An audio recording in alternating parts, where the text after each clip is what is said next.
Hey there folks, welcome into the Truck King YouTube channel. Today promises to be a fun one because we have the all-new Ford Maverick Lobo. This thing is all about going around corners fast and returning a rewarding driving experience, and I want to put it to the test. So in this video, we're gonna do that. We're gonna go rip some roads, and then I am still gonna hook up a trailer to this thing to see how it works, and we're gonna max it out, so make sure you stay tuned.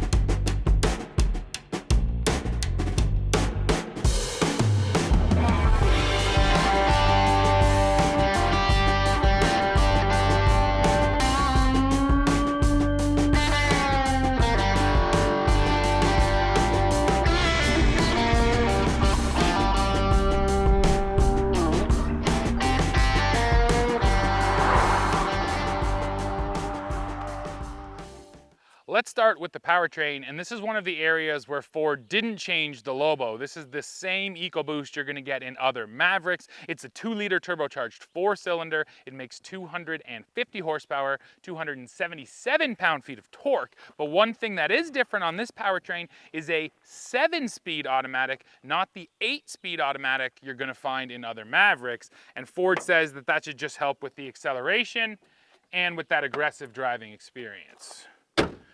So the other thing you're gonna notice right away on the Lobo are unique looks. You're getting a unique front grille up there, a different front fascia, and the thing that really stands out are those wheels, those big kind of dog dish wheels. They're really nice looking, I think, but of course that is pretty subjective. So why don't you guys drop in the comments right now and just let me know what you think of the styling here on the Lobo. Let's take a look at the business end of this truck now. So first of all, tailgate is not damped. And one thing I want to mention is that the Lobo here actually gets a lowered suspension, again, in the name of on-road performance. But what that also does is it brings the bed down a little bit. And this has to be one of the lowest beds on the market. So if you're actually working with this thing, let's say you're shoveling in some gravel, I like having this low tailgate. Recently, I have been working with a lot of half-ton trucks and heavy-duty trucks, and the beds have gotten so tall that when you're loading things in and out, when you're shoveling things in and out, you really are working that much harder. So that's one thing. It's not really the reason why Ford did that. It's just sort of a benefit, a side benefit. But I just like how low this bed lift-in is. I can almost step up right into it. Now looking at features in here, yes, it's a smaller bed, but it still gets all of the features you want. You do get a movable cleat system up here, so you can move those tie downs around. There's one hard tie down up here in the floor on both of those corners, and then there's 2 hard tie downs back here at the rear corner, so I like to have that many tie downs. Over here we get a little cute storage bin. So if you want to stash some stuff sort of out of the elements and away from prying eyes, you can do that. One thing on the tailgate I mentioned, you get these cool tailgate tie downs. I appreciate these. If you have lumber or something that comes out over the gate, you can actually use those to tie it directly down there. Another thing you got to look at, right here, Ford actually runs 12-volt power, and then they put it right underneath these caps. This is so if you want to DIY something for your bed, if you want to install your own lights or your own something back here that needs power, they've already routed it here. So that's pretty cool too. And then on that side, you're also getting a 400-watt plug. So you get a plug at the back of your Maverick Lobo too. So yeah, lots of cool features in that bed. And then we got to talk towing and payload. So because this is the Lobo, you cannot get the 4K towing package. That means that it maxes out at 2,000 pounds of towing. And for payload, we'll check the door jamb sticker. We're talking about 1,016 pounds of payload.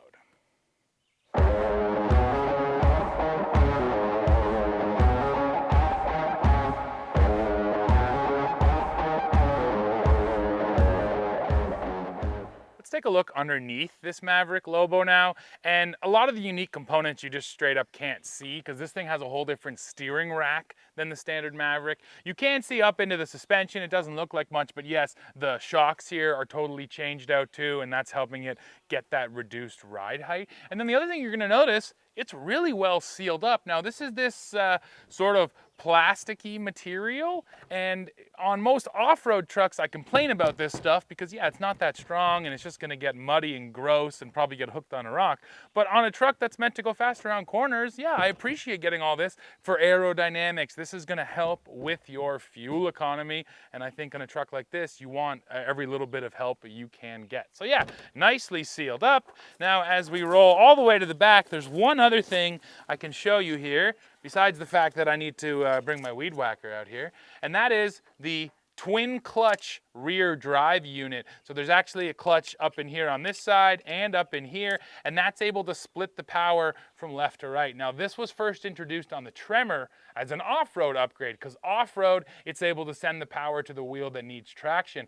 On-road it does the same thing, but the difference is it's tuned so that when you're going around a corner, the outside wheel is going to get a bit more power, and it's actually going to help you rotate around a corner on dry pavement. So yes, it's the same hardware as the Tremor, but the software is different and the tuning is very different, because this is all about yeah, going out on a racetrack. And then I'm also happy to see out behind there is a full-size spare tire. Just before we take off, let me show you the camera system here on this Maverick Lobo. So first I'll put it in reverse, and you get the rear and that top down. And the cool thing with the top down view is you can actually zoom in on very specific parts of the truck, which can be helpful, especially if you're navigating in close quarters. Now here's the other views. There is a hitch hookup view for hooking up trailers. There's a wider rear view with your parking sensors. Here's your trailer reverse guidance, which is going to help you hook up to a trailer, and it gives you those wide views out the side of the truck as well. And then you can also get this wider rear view. And then we also have a physical camera button down here. So while you're in drive, if I hit that, this will show you have a nose camera as well, so you have a whole suite of front cameras. There's your parking sensors with the front, and there's your wide nose view. And again, that's looking back at your rear. So yeah, quite a few different camera views here on your Maverick Lobo. All right, folks, we're on the road. First things first, let's feel the power. We do have paddle shifters here and sport mode, so I've got it in sport. I'm going to shift it myself. No launch control though, so I'm going to do this myself with some left foot braking. Let's feel it. And go.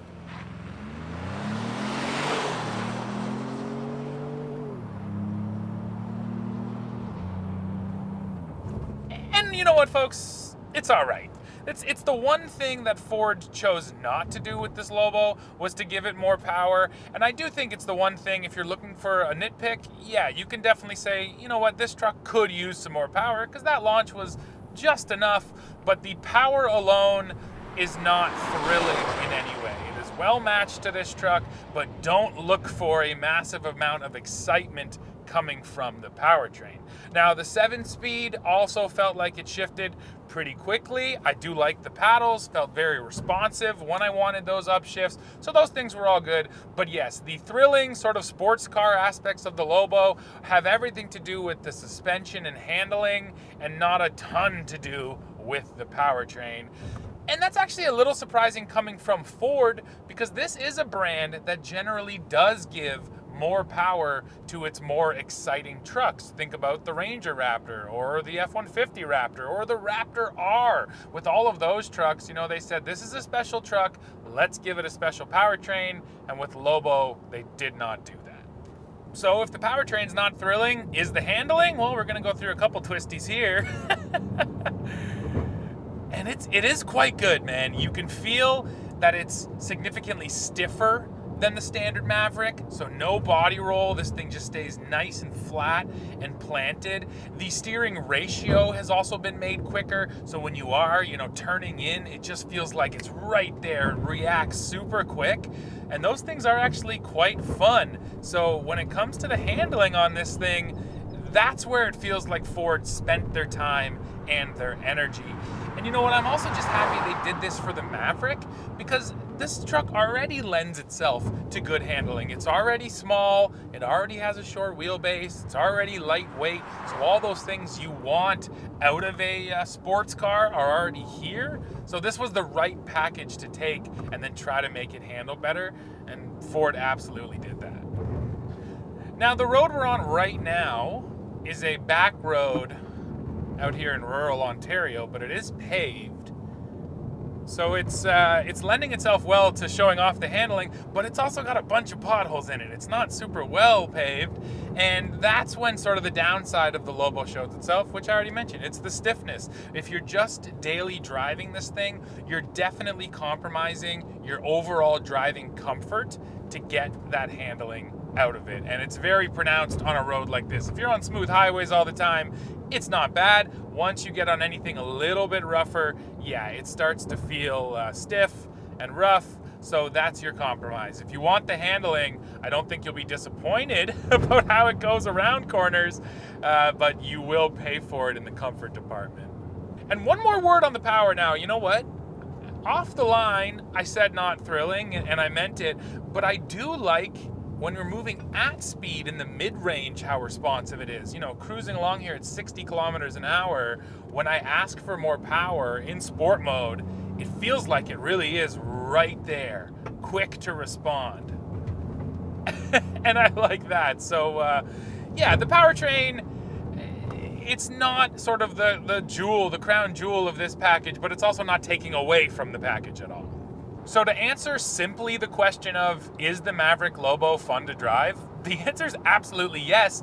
And you have to consider that no one else is building street trucks right now. So the Maverick Lobo also stands alone, really. There's no other brand saying, hey, let's make a truck go fast around corners. So when it comes to street trucks, this is basically your only option, and it is quite fun. I'm happy to see that. But let's not forget, it still is a truck, so I wanted to see how it works as well. So I just recently picked up some brand new WaveRunners that we are going to review over on TK Power Sports. And if you didn't know that, yes, we have a second channel where we review ATVs, side-by-sides, and PWCs, snowmobiles, anything else from the power sports world that we can get our hands on. So if you're not already subscribed to TK Power Sports, go over there right now, because we're gonna have those WaveRunner videos up soon.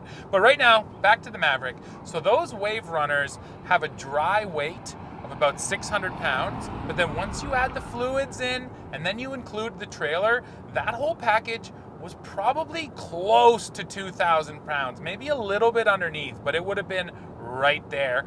And don't forget, this truck is rated at 2,000 pounds, so we loaded it right to the max, and there was some positives and some negatives. So the negative side is the same as I just mentioned driving on road. It's the stiffness. Once you get a trailer on back there, the rear end just feels even stiffer. It feels like the suspension basically has no more travel left. So when you're on a nice smooth highway, it's okay.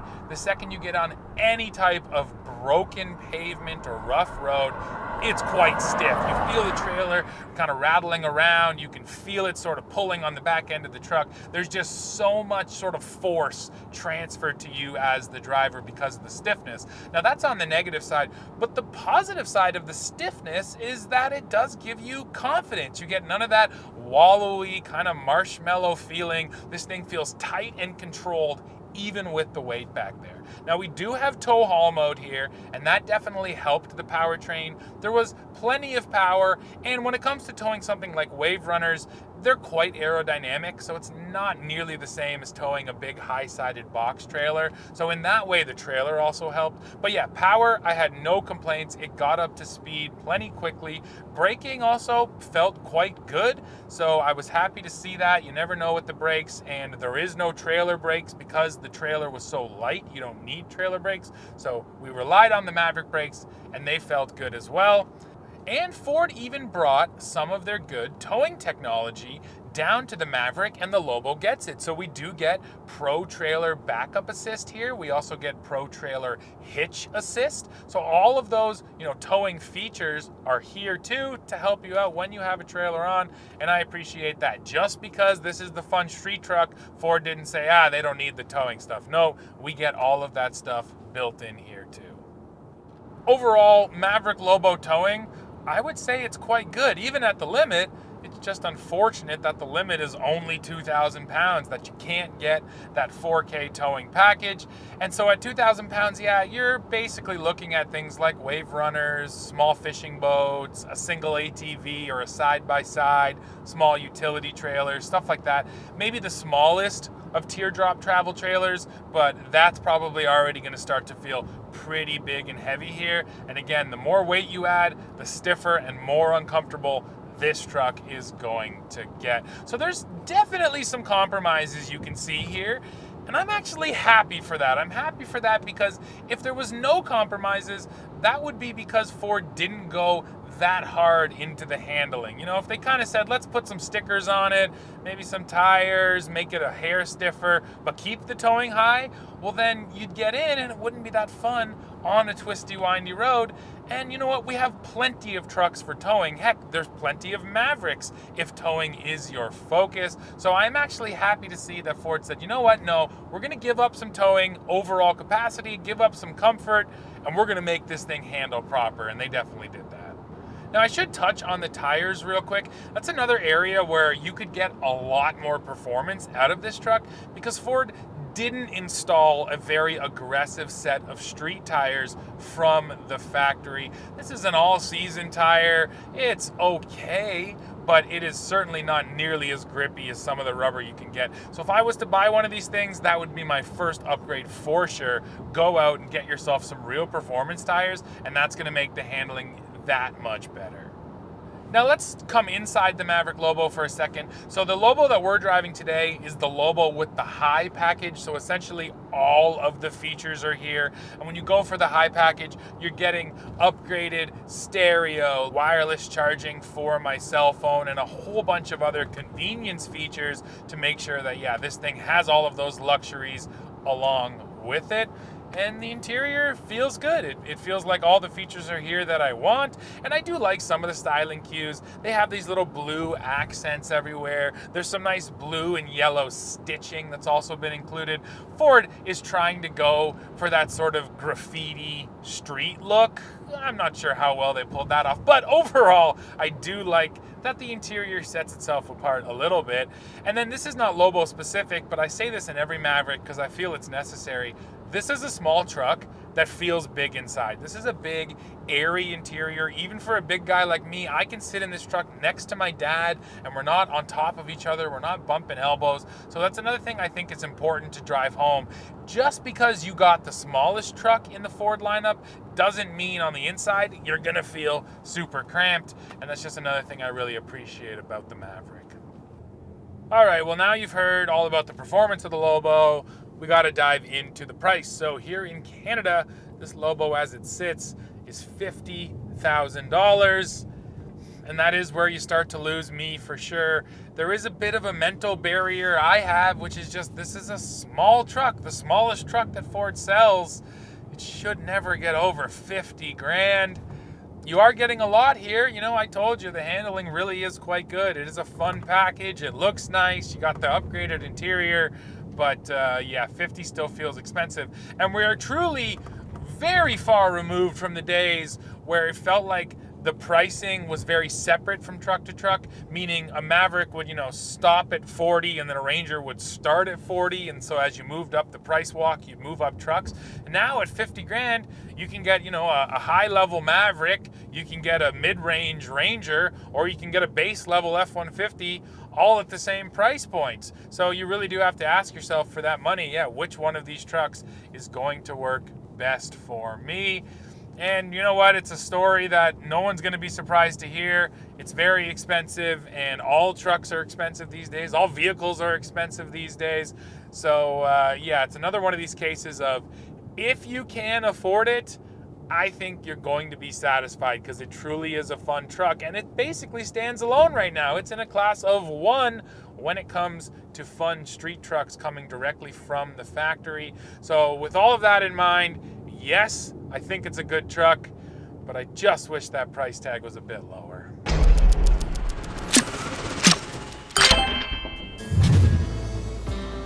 Well, folks, we've come to the end of this video. Now, I already told you, my biggest complaint about this Maverick Lobo is the price. And I do feel like if Ford gave us more power, a special engine under the hood, I wouldn't feel that way. But you know what? One thing remains absolutely true. If you are looking for a fun to drive vehicle on the pavement that still has a bed on the back and can do some work, there is no better choice on the market today than the Maverick Lobo.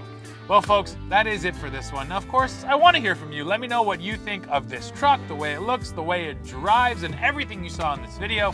As always, while you're down there leaving that comment, don't forget to hit the like button, hit the subscribe button, hit join to become a member of Truck King, and then come right back here to the channel and see what we're testing next.